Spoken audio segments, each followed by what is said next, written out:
한 주간 평안하셨나요? 주님의 평강이 여러분에게 가득하기를 소망하고 축복합니다. 저는 지난주에 병원에 다녀왔어요. 지난 7월에 수술한 후에 벌써 7주가 지나가고 있는데요. 이제 하나님의 은혜로 부위가 어느 정도 아물고 첫 치료를 시작하게 됐습니다.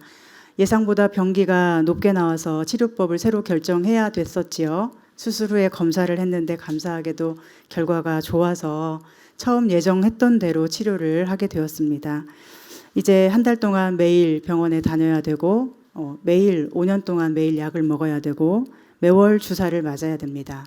그래도 얼마나 감사한지 조금 늦어진 감은 있지만 모든 것은 하나님의 시간 안에 있는 것이기 때문에 잘 치료되고 회복될 것을 기대하고 있습니다. 그런데 약과 주사가 여러 부작용을 가져올 수 있다고 해요. 그래서 이번에 병원에 가면서 부작용이 예상되는 그 진료과에 함께 예약해서 오전에 먼저 진료를 받았거든요. 의사 선생님을 만나보니까 그 치료도 당장 해야 될 것 같은데 아직 다른 치료를 이제 시작했으니까 그 치료가 끝나면 또 다른 치료를 또 해야 된다고 해서 참 마음이 쉽지 않았습니다. 왜냐하면 저는 교회를 먼저 항상 생각할 수밖에 없거든요. 그냥 마음 편하게 치료만 받을 수는 없는 상황인데 이걸 어쩌나, 치료를 아예 안 받을 수도 없고 치료를 받자니 그냥 마음 편히 치료받을 수도 없고, 그래서 그날 아침은 마음이 조금 힘들었습니다. 그리고 오후에 두 번째 진료과에 가서 CT 촬영과 선 그리기 작업을 하게 됐는데 처음 보는 낯선 의료진들이 제 몸에 선들을 막 그어놨어요. 그 선들이 한 달 동안 지워지면 안 된다고 해서 조금 난감한데 사실 그건 아무것도 아니죠. 그날 병원 침상에 누워 있는데 마치 제가 사람이 아닌 것 같은 기분이 들었어요. 낯선 사람들 앞에서 몸을 아무것도 두르지 못하고 무방비 상태로 누워서 이리 뒤척 저리 뒤척 또다시 일어나서 다른 침상에 옮겨서 다시 무방비 상태로 계속 촬영을 하니까 나는 지금 사람이 아니다. 내 몸은 지금 내가 아닌 거다. 이러면서 그 시간을 보낸 것 같습니다. 누구나 병원에 가시면 그렇죠? 사람이 아니라 마치 도구가 된 것 같은 기분이 들잖아요. 그날 저는 마치 고문실에서 고문은 받지 않지만 수치스럽게 있는 기분이 들었어요. 그리고 집에 돌아와서 옷을 갈아입으면서 제 몸을 보게 됐는데 좀 놀랐습니다. 몸 전체에 막 선이 그려져 있는 거예요. 그리고 수술 후에 수술 자국도 있잖아요. 지금 많이 아물고 있지만 아직 빨갛게 두 군데가 있습니다. 지금도 아프고요. 조금씩 더 아물고 흉터도 옅어지겠지만 처음에 그 흉터들을 볼 때는 제가 마치 상이용사처럼 느껴졌어요. 상이용사 뭔지 아시죠? 전쟁터에서 싸우다가 상처 입고 흉터를 가지게 된 사람들. 이제 누군가가 나를 알아보려면 확실히 알아보겠구나. 특히 내가 의식이 없을 때 나를 누군가가 잘 알아보겠구나. 저만의 특별한 흉터니까 그런 생각을 했습니다. 그날 저녁에 몹시 피곤한 상태로 성경책을 폈어요. 제가 읽는 성경이 있는데 표시한 부분을 펴니까 바로 아가서였어요. 그 전에 제가 전도서를 읽었는데 전도서를 다 읽은 줄을 모르고 있다가 마지막으로 표시한 부분이 아가서 1장 차례여서 읽게 된 거죠. 하나님께서 마치 저에게 주시는 말씀과 같았습니다.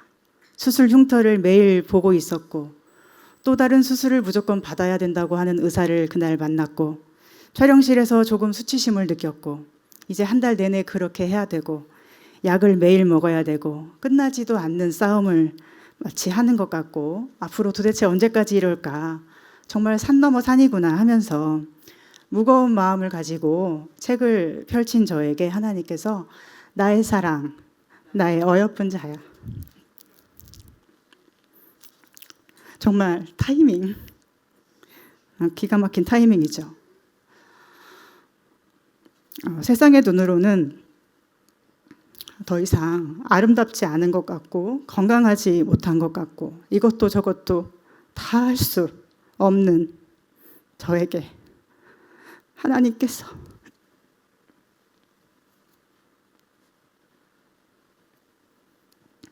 나의 사랑, 나의 어여쁜 자야. 일어나서 함께 가자. 이 말씀을 하시는 거예요. 그런데 여러분은 이 말씀을 받아들이기 쉬우십니까? 삶에 별로 문제가 없고 큰 고통이 없으신 분들은 이 말씀을 아마 쉽게 받아들인다고 생각하실지도 모르겠어요.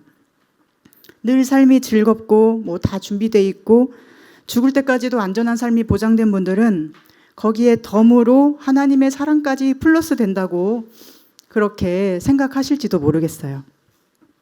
그런데 지금의 저는 받아들이기가 쉽지 않더라고요. 11절부터 이렇게 말씀하거든요. 겨울도 지나고 비도 그쳤고 지면에는 꽃이 피고 새가 노래할 때가 이르렀는데 비둘기의 소리가 우리 땅에 들리는구나. 무화과 나무에는 푸른 열매가 익었고 포도나무는 꽃을 피워 향기를 토하는구나. 나의 사랑, 나의 어여쁜 자야. 일어나서 함께 가자. 겨울이 지났다고 하시고 비도 그쳤다고 하시는데 이렇게 묻게 될 수밖에 없죠. 하나님, 정말인가요? 정말 겨울 지났어요? 비 그친 거 정말 맞아요? 제가 볼 땐 아닌 것 같은데요. 계속 비가 올 것 같고 겨울도 더 길 것 같은데요. 정말 그 말씀 믿어도 돼요? 여러분은 어떠신가요? 여러분의 겨울 다 지났다 하시는 하나님의 말씀 믿을 수 있으신가요? 여러분의 삶에 내리던 겨울비 다 그쳤다고 하시는 말씀 믿어지십니까? 아직 내 눈에는 비가 오고 있고 겨울의 한기도 가득한데 말씀하신 분이 주님이시니 그 말씀을 믿을 수 있냐는 거예요.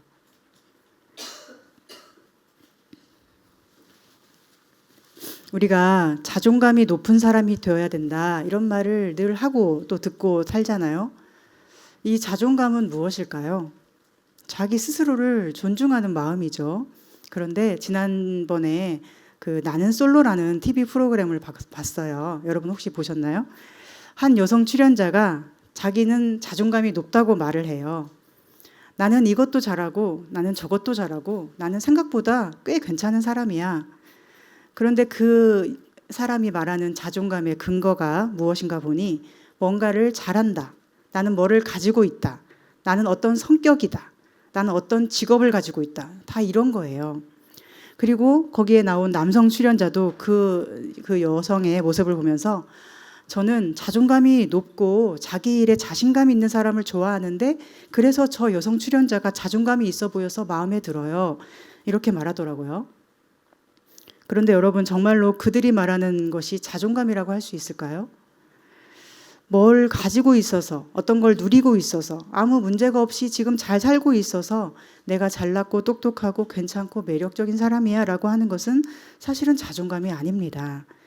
왜냐하면 그런 것들이 하나둘 사라지고 무너질 때에 그 사람은 자존감도 같이 무너지니까요. 그런 것만 의지하고 사는 사람은 사실은 빈털털이 아닙니까?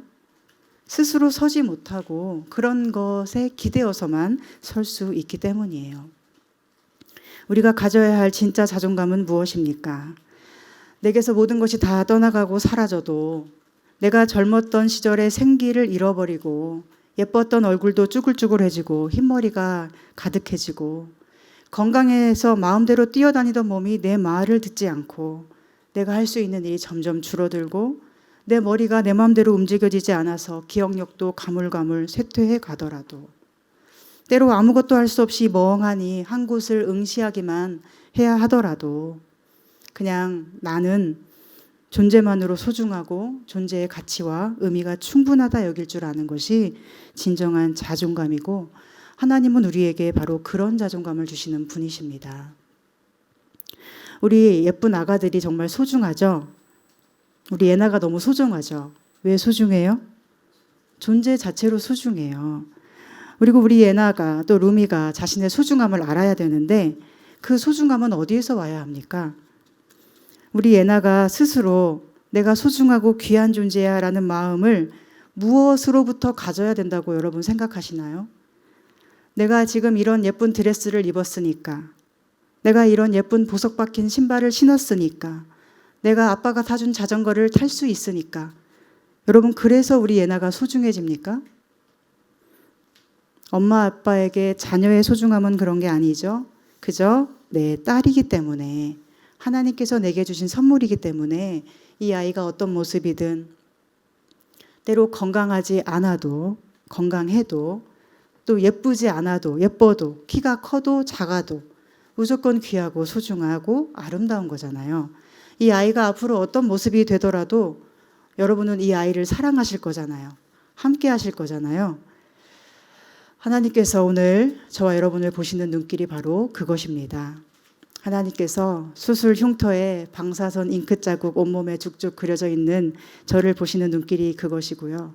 여러 가지 삶의 고통과 상처의 흔적으로 아직도 여전히 힘들어하는 여러분을 보시는 눈길도 그것입니다. 나의 사랑, 나의 어여쁜 자야, 일어나서 함께 가자. 우리는 자존감의 근원을 가진 사람들입니다. 하나님 아버지를 가진 사람들이에요. 자존감의 허상들을 가지고 자랑할 사람이 아니고 자존감의 근원을 가지고 흔들림이 없어야 하는 사람들입니다. 그 근원을 엉뚱한 곳에서 찾지 않기를 바랍니다. 코 수술, 눈 수술, 얼굴 뜯어 고치는 수술로, 또 남들 보기에 아름다운 몸을 가지는 것으로, 또 남들 보기에 번지르르한 직장이나 또 값비싼 자동차 타는 것으로 자신의 어떤 재주, 능력, 또 성취를 가지고 여러분의 존귀함을 사람들에게 평가받지 않을 수 있기를 바랍니다. 그저 하나님이 보시는 사랑의 눈길을 믿고 확신하는 마음으로 내가 나를 바라보는 것조차 아름답지 않을 때라도 하나님께서 나의 사랑, 나의 어여쁜 자야 하시니 내가 봐도 내가 아름답지 못하고 다 나를 예쁘다고 하지 않아도 하나님 말씀을 믿고 늘 일어나 주님 손잡고 함께 걸어가는 저와 여러분 될 수 있기를 소망합니다. 그리고 교회는요, 서로를 하나님의 시선으로 그렇게 바라봐주는 곳이어야 합니다. 교회 왔는데 사람들이 다 나를 세상 가치관으로 평가한다면 그곳이 하나님 나라라고 할 수 있습니까? 세상과 아무것도 다르지 않은데요. 교회는 하나님이 우리에게 말씀하시듯이 서로를 향해 사랑으로 속삭여주는 곳이어야 합니다. 판단하지 않고 정죄하지 않고 차별하지 않고 내가 어떤 모습이어도 하나님께 사랑받는 자임을 확신하며 그 사랑으로 사람을 사랑해야 하는 곳이에요. 우리 로고스 교회가 그런 교회 되기를 소망합니다. 교회 올 때 사람들은 나를 다 안 사랑해도 하나님만 나를 사랑해 주시면 괜찮아, 이렇게 혼자 정신무장을 해야만 올 수 있는 그런 자리가 아니고, 우리 교회 가면 나는 하나님의 사랑도 받을 뿐 아니라 우리 집사님들의 사랑도 받고 우리 아가들의 사랑도 받을 수 있어. 나는 주일마다 내가 얼마나 사랑받는 사람인지를 느낄 수 있어. 이렇게 교회를 하나님의 나라로 함께 만들어갈 수 있기를 소망하고 축복합니다. 그런데 한 가지 유의할 점이 있어요. 하나님은 어떤 사람을 나의 사랑, 나의 어여쁜 자라고 불러주시는가 하는 거예요. 하나님 보시기에 더러운 마음이 있고 또 아름답고 어여쁜 마음이 있습니다. 우리는 이것을 구별하고 기억해야 합니다. 마가복음 7장에 보면 예수님과 바리새인 서기관들의 논쟁이 있어요. 예수님의 제자들이 손을 안 씻고 떡을 먹는 모습을 그 사람들이 본 거예요.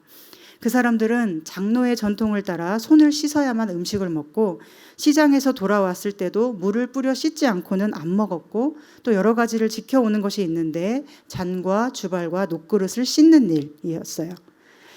그들이 지키는 이런 것들은 십계명에 규정되어 있지는 않지만 오랜 시간 율법을 지키면서 세세하게 우리가 지켜야 될 것들을 규칙으로 만들었고 이것이 전통이 되어서 이것을 안 지키면 죄인이 되는 상태였습니다.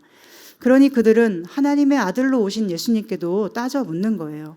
왜 당신의 제자들은 당신이 어떻게 가르쳤길래 손도 안 씻고 밥을 먹습니까? 이것은 위생의 문제가 아니죠. 이것은 무슨 질문입니까? 우리의 전통은 이러이러한데 왜 당신들은 지키지 않습니까? 라고 묻는 거예요. 오늘 우리도 그렇지 않습니까? 우리도 전통적으로 지키는 것이 있습니다. 물론 그렇다고 교회 전통 다 필요 없어 무조건 무시하자 이런 태도는 잘못된 것이죠. 교회 전통도 매우 중요합니다. 그러나 하나님의 뜻과 무관하게 예수님의 십자가의 복음과 무관하게 지켜오는 것이 있습니다. 그것은 바로 자기만의 경험, 사고방식, 그것에 함몰되어 그것만 전부라고 여기는 거예요. 그런데 문제는 이것을 뜯어 고치기가 매우 힘들어요. 우리는 그냥 살던 대로 살고 싶기 때문이에요. 예수님은 그들에게 이렇게 말씀하세요. 너희가 하나님의 계명은 버리고 사람의 전통을 지키는구나. 무엇이든지 밖에서 사람에게 들어가는 것은 사람을 더럽게 하지 못하고 사람 안에서 나오는 것이 사람을 더럽게 하는 것이다. 속에서 곧 사람의 마음에서 나오는 것은 악한 생각, 음란, 도둑질, 살인, 간음, 탐욕, 악독, 속임, 음탕, 질투, 비방, 교만, 우매함, 이 모든 악한 것이 다 속에서 나와서 사람을 더럽게 하는 거야 말씀하십니다. 이것이 무슨 뜻입니까? 손 씻고 그릇 깨끗하게 닦고 다 좋은데 그런 거 닦는다고 네 마음이 닦아지느냐는 거예요. 그들이 닦는 그 행위가 처음 시작할 때는 어떻게 하면 하나님의 계명을 더 잘 지키고 거룩해질까? 이것을 고민하면서 시작됐을 텐데 정작 그 행위만을 자신 있게 하다 보니까 하나님의 아들이 오셨는데도, 즉 하나님이 오셨는데도 당신 이래서 되겠어? 하면서 오히려 예수님을 손가락질하고 있는 거예요. 내가 해왔던 습관, 우리가 해왔던 관습, 우리가 세상에서 또는 각 교회를 다니면서 경험했던 여러 가지 행동 양식들과 거기서 체득한 나만의 방식들, 다 하나님의 사람으로서 거룩하게 살아보려고 선택하고 습관이 됐겠지만 중요한 것은 예수님이 오시면, 예수님께서 말씀하시면 그 모든 것도 깨뜨릴 수 있어야 하지 않겠습니까? 예수님이 보시는 것은 마음이었어요. 손과 발 깨끗이 씻고 음식 먹는 것이 중요하지만 마음에서 나오는 것이 얼마나 더러운지, 그것을 씻지는 않고 남들만 더럽다고 하는 그 사람들을 책망하셨어요. 아가서에서 하나님께서 어여쁘다 하신 사람은 바로 마음이 깨끗한 사람입니다. 얼굴이 아름답고 몸매를 잘 가꾸는 여자가 아니고 또 가문이 좋은 여자도 아니고 어떤 교양 있는 취미 생활을 하고 다니는 여자도 아니에요. 아가서는 솔로몬 왕과 술람미 여인의 노래로 알려져 있죠. 이스라엘의 지혜롭고 부유하고 모든 것을 다 가진 솔로몬 왕. 그 반대로 시골 포도원에서 포도 농사 지으면서 얼굴 다 까맣게, 온몸도 다 까맣게 그을린 김이 죽은 게 매우 많았을 한 여인의 사랑의 노래입니다. 솔로몬 왕이 만나는 여자들은 그 화려한 왕궁에 얼마나 많았을까요? 왕비가 몇십 명, 후궁이 몇십 명, 아가서에 그렇게 기록되잖아요. 열왕기서에 보면 솔로몬의 아내는 총 1000명이었다고 합니다. 그 모든 1000명의 여자들 얼마나 집안이 좋고 가문이 좋고 권세 있는 집안에서 좋은 교육을 받고 교양 있게 기품 있게 자랐겠습니까? 그런데 바로 이것이 오늘 예수님 앞에 서 있는 바리새인과 서기관의 모습과 겹쳐지는 거예요. 손 씻고 발 씻고 그릇 닦는 것으로 하나님의 마음을 훔칠 수 있다, 얻을 수 있다, 또는 속일 수 있다고 생각하는 것이죠. 그러나 솔로몬 왕은 검게 그을려 스스로 자신이 아무런 매력이 없다 여겼을 술람미 여인을 사랑했습니다. 그녀를 보면서 얼마나 아름답다고 표현하는지 그 표현들이 아가서 곳곳에 등장해요. 내 사랑아, 너는 어여쁘고 어여쁘다. 너의 눈이 비둘기 같구나. 비둘기는 요즘은 닭둘기라고들 말하지만 비둘기라는 의미는 매우 사랑스럽고 귀여운 작은 새를 표현합니다. 솔로몬의 눈에 술람미 여인은 세상에서 최고로 예쁜 여인인 거예요. 나의 사랑, 너는 어여쁘고 아무런 흠이 없구나. 세상의 눈으로 왜 흠이 없어 보였겠습니까? 모든 것이 다 흠투성이었겠죠. 피부도 일단 검었고요. 교양 있는 취미생활 다른 여자들처럼 하지 못했고 제대로 된 교육도 못 받고 농사 짓고 얼마나 흠이 많아요. 그런데 그녀를 사랑하는 솔로몬의 눈에 술람미 여인은 아무런 흠이 없는 완전한 아름다움 하나뿐인 연인 그 자체인 것이죠. 여러분 무엇으로 하나님의 눈에 아름다워지기를 원하시나요? 만약 우리 안에 서기관과 바리새인처럼 나의 무언가를 씻고 더 씻어서 예뻐 보이길 원하는 마음이 있다면 그것을 내려놓으실 수 있기를 소망합니다. 우리 밖에 있는 것들이 아닌 우리 안에 있는 것들을 더 정결하게 할 수 있기를 소망합니다. 우리 마음에서 저절로 나오는 것들, 그냥 가만히 있으면 저절로 생각되는 것들이 하나님 보시기에 아름다운 것이 되었으면 좋겠어요. 그러나 우리 마음을 저절로 아름답게 할 수는 없죠. 그것을 씻어야 되는데 뭘로 씻을 수 있을까요? 바로 예수님의 십자가 보혈로만 가능해요.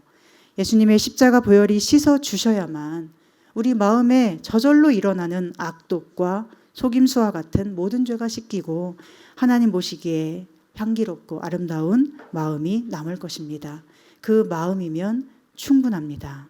다른 것 갖추지 못해도 괜찮아요. 그 마음만 갖추면 하나님은 충분하다고 하십니다.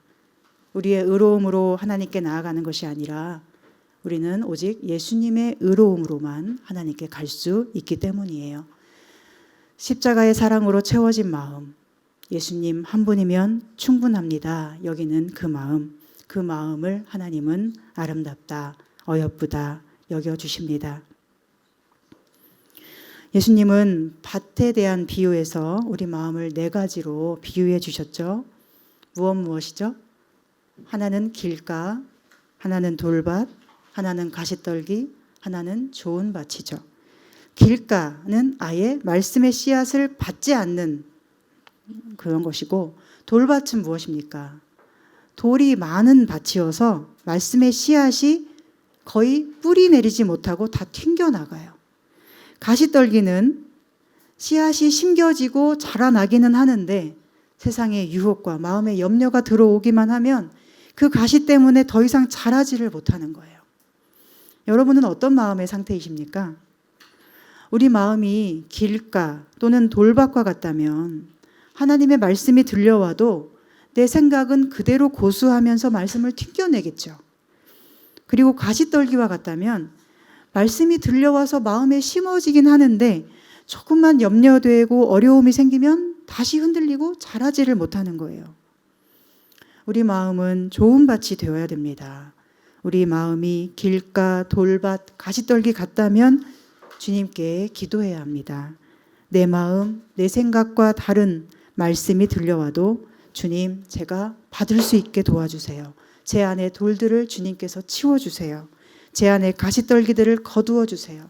제가 길가에 머물지 않도록 저를 땅으로 옮겨주세요. 제가 주님의 십자가의 보혈로 거듭나게 하셔서 갈아 엎어진 땅처럼 기름진 땅 되게 해주세요. 무슨 말씀을 하셔도 심겨지고 열매 맺어 하나님을 기쁘시게 할 수 있도록 제 마음을 성령께서 주관해 주세요라고 우리는 늘 기도해야 합니다. 반대로 우리 마음이 십자가 보혈을 늘 의지하고 살아간다면 그것 자체에 감사할 수 있기를 원합니다. 나의 나 된 것은 하나님의 은혜입니다 고백하며 저는 아무것도 아닌데 하나님이 저를 사랑해 주셨어요 이렇게 고백하며 술람미 여인처럼 왕의 사랑 안에 기쁨으로 거하는 우리 모두가 되기를 소망하고 축복합니다. 이제 마지막으로 오늘 본문에서 일어나서 함께 가자라는 부분을 생각해 보려고 합니다. 여러분 지금 14절에 보면 남자 주인공이 말하고 있는 대상인 여자 주인공은 비둘기와 같아요. 바위 틈 낭떠러지 은밀한 곳에 있는 나의 비둘기야, 내가 네 얼굴을 보게 하라, 네 소리를 듣게 하라. 내 소리는 부드럽고 내 얼굴은 아름답구나. 비둘기는 작고 귀엽고 사랑스러운 새를 상징하지만 한편으로는 매우 겁이 많은 새를 나타내기도 합니다. 겁이 많고 두려워서 바위 틈에 숨어 있습니다. 낭떠러지 은밀한 곳에 지금 숨어 있습니다. 누가 나를 볼까봐 들킬까봐 숨어 있습니다.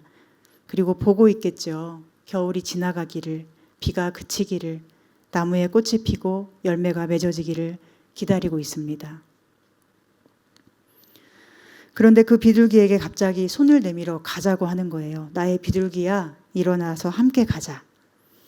만약 하나님께서 여러분에게 이렇게 하시면 여러분 어떻게 하시겠습니까? 내가 보기에는 아직 아닌데, 아직 더 기다려야 되고 아직 멀었는데 나 혼자 너무 두려운데 주님께서 나의 사랑, 나의 어여쁜 자야, 일어나서 함께 가자 하시면 여러분 어떻게 하시겠어요? 이 말씀에 응답하여 손을 잡고 함께 가려면 우리에게는 믿음이 필요해요. 그 믿음은 어떤 믿음일까요? 바로 주님이 살아계신다는 믿음입니다. 요즘에 축의금 논쟁이 있잖아요. 나는 친구들 또 선후배들 축의금 다 뿌렸는데 나는 결혼식을 안 하니 그동안 뿌린 축의금 아까워서 나 혼자라도 결혼식 해야겠다. 이렇게 말하는 이야기를 어디서 본 적이 있어요. 축의금을 회수하려고 신랑도 없이 결혼식을 하겠다는 거예요. 그런 결혼 있나요?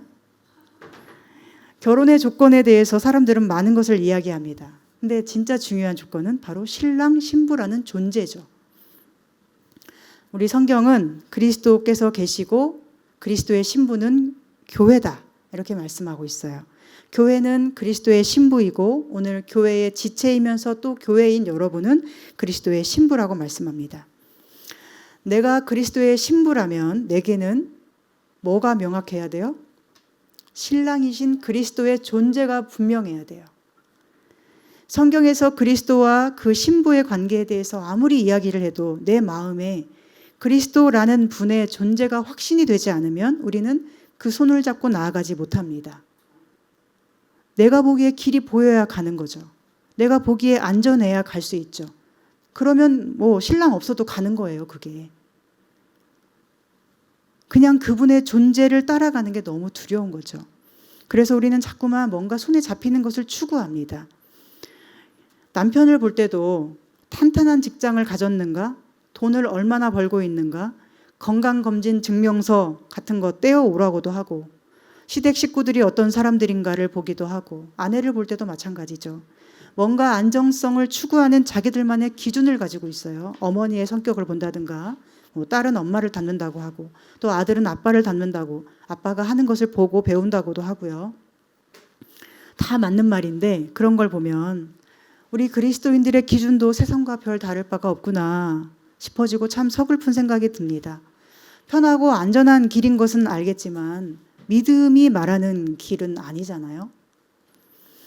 인생은 아무리 예측하고 준비해도 우리가 원하는 대로 되지는 않습니다. 그리고 살아가면서 원치 않는 어둠 그리고 절망의 상황을 맞닥뜨리게 되면 그제서야 우리는 깨닫습니다. 이 길이 뭘 준비한다고 되는 것은 아니구나.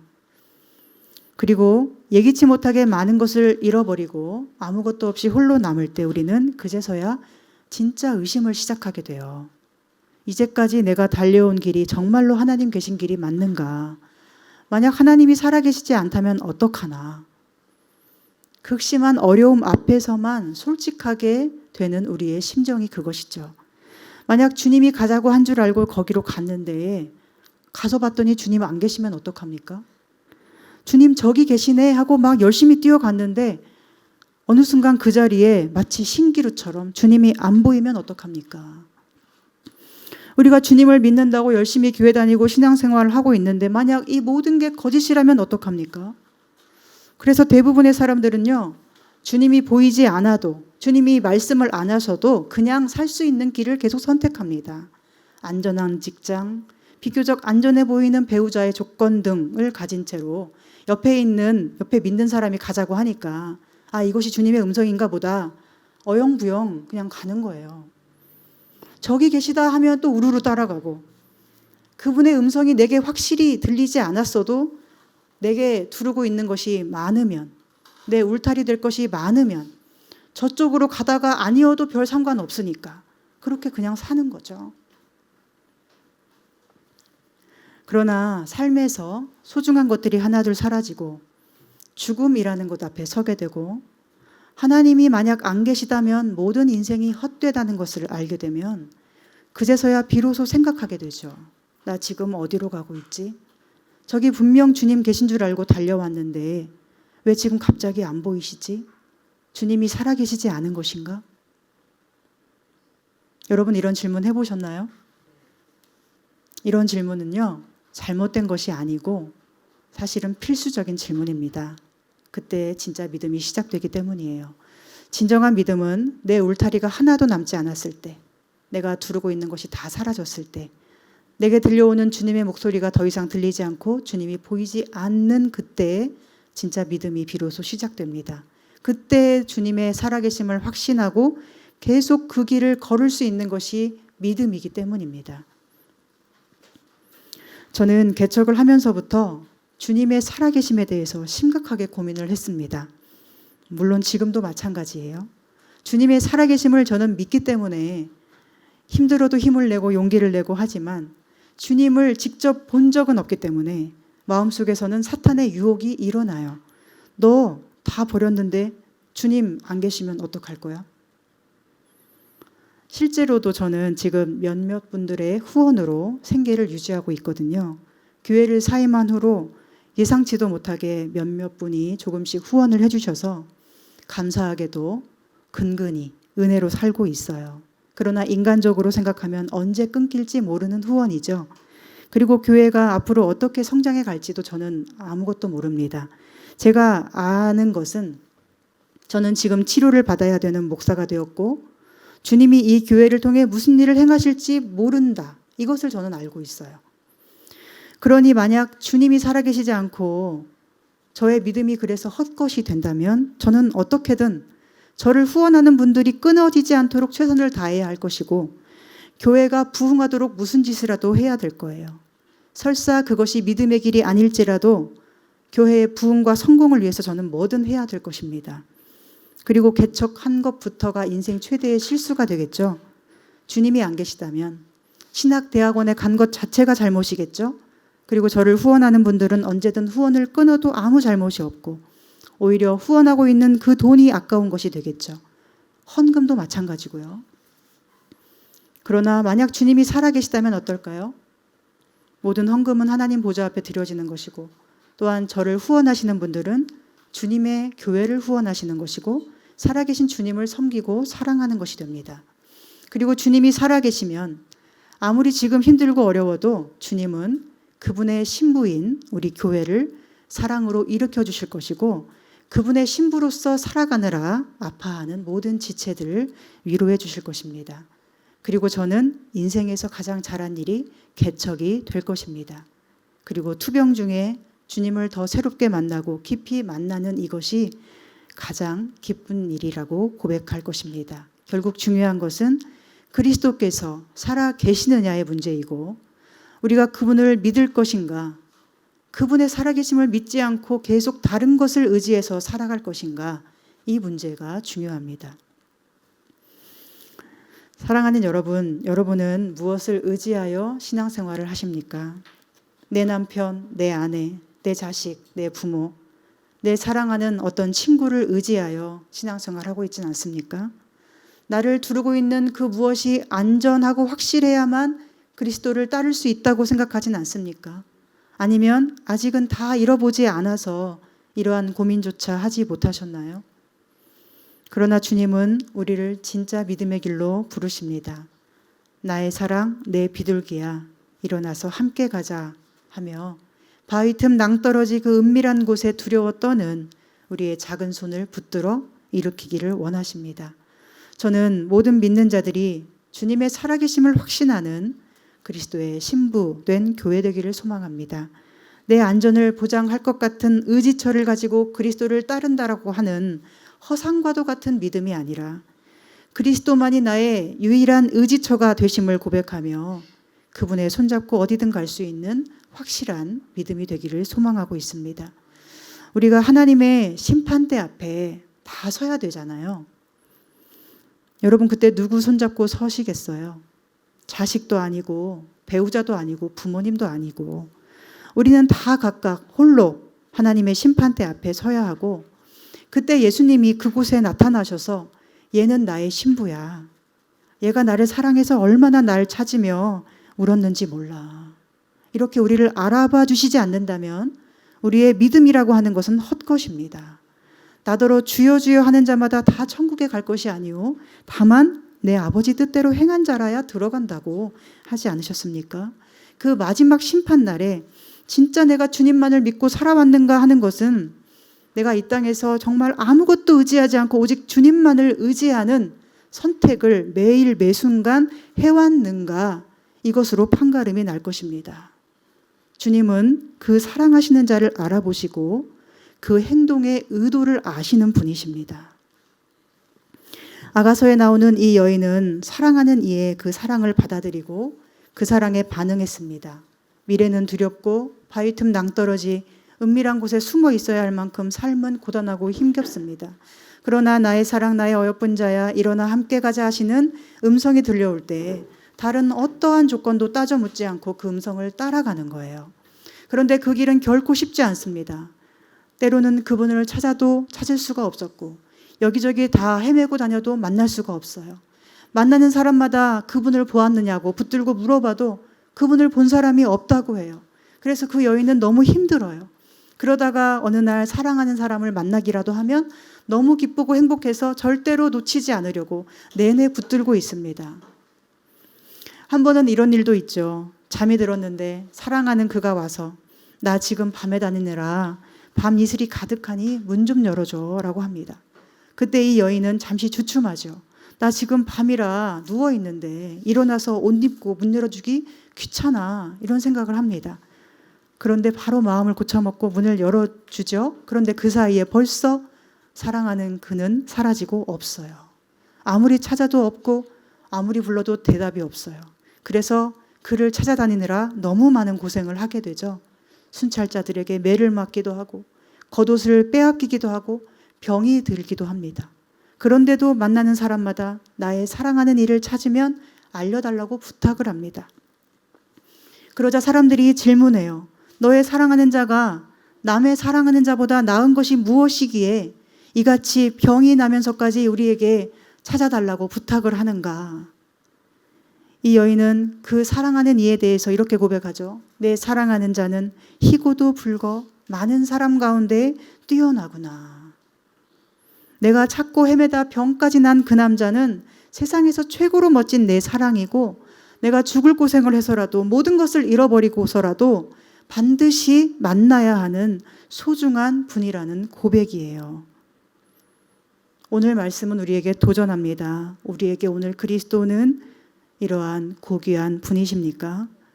우리에게 오늘 그리스도는 내가 찾고 찾아 헤매며 모든 것과도 바꿀 수 있을 만큼 소중합니까? 사람들이 여러분에게 네가 사랑하는 주님이 도대체 어떤 분이길래 그토록 힘겨운 삶을 지속할 수 있는가?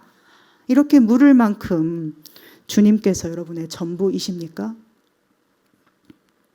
여러분은 삶이 무너진 것 같은 순간에도 주님께서 함께 가자. 이제 시작이야. 끝이 아니야. 하시는 그 음성 믿고 어디든 갈 수 있으신가요?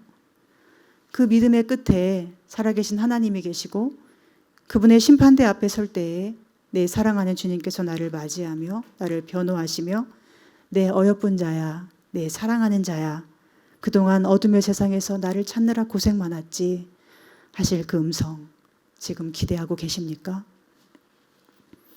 교회는 주님의 신부이고 주님은 교회의 신랑이십니다.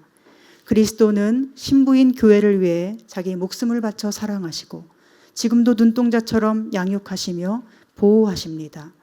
그리고 신부된 교회는 신랑이신 그리스도의 풍성한 사랑을 받으며 그분을 섬기고 복종할 의무가 있는 존재입니다. 오늘 우리가 주님 앞에 어떤 신부의 모습인지 돌아보기를 원합니다.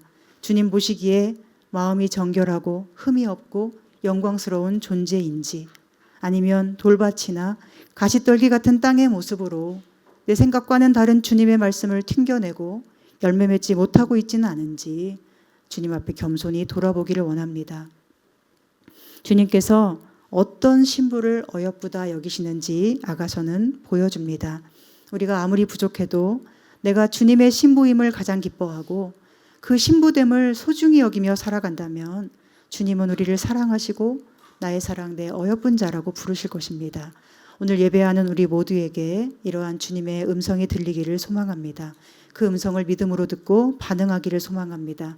길이 보이지 않아도 낭떠러지에 있을지라도 주님의 신부된 자신의 고귀함을 간직하고 신랑 되시는 주님의 영광을 항상 찬송하며 살 수 있기를 소망합니다. 주님이 어떤 분인지를 더 기억하고 기대하며 모든 황폐한 자리에서도 이제 시작이야. 일어나 함께 가자 하시는 우리 주님 손에 붙들려서 하루하루 한 걸음 한 걸음 기쁘게 나아가는 우리 모두가 되기를 간절히 소망하고 축복합니다. 기도하겠습니다. 하나님, 저희가 부족해도 사랑하시고 십자가 보혈로 덮어 아름다운 주님의 신부 삼아주시니 감사합니다. 그 사랑 신뢰하며 주님 손 붙들고 이 믿음의 길을 걸어가기를 원합니다. 세상이 저희를 조롱하고 힘겹게 할지라도 날마다 주님만을 찾으며 이 믿음의 길 끝에서 내 사랑하는 주님 꼭 만나게 해주시옵소서. 주님, 저희가 홀로 외로울 때에 바위 틈 낭떠러지 은밀한 곳에 있을 때, 내 흠과 죄악을 보면서 스스로 절망할 때 저희를 찾아오시고 위로해 주시고 사랑으로 인도하여 주시옵소서. 온 땅을 다스리는 왕의 신부로 저희를 부르셨으니 오직 주의 영광을 바라보고 노래하며 마침내 주님을 만날 때까지 주님의 신부로 살아가도록 지켜주시옵소서. 예수님의 이름으로 기도합니다. 아멘.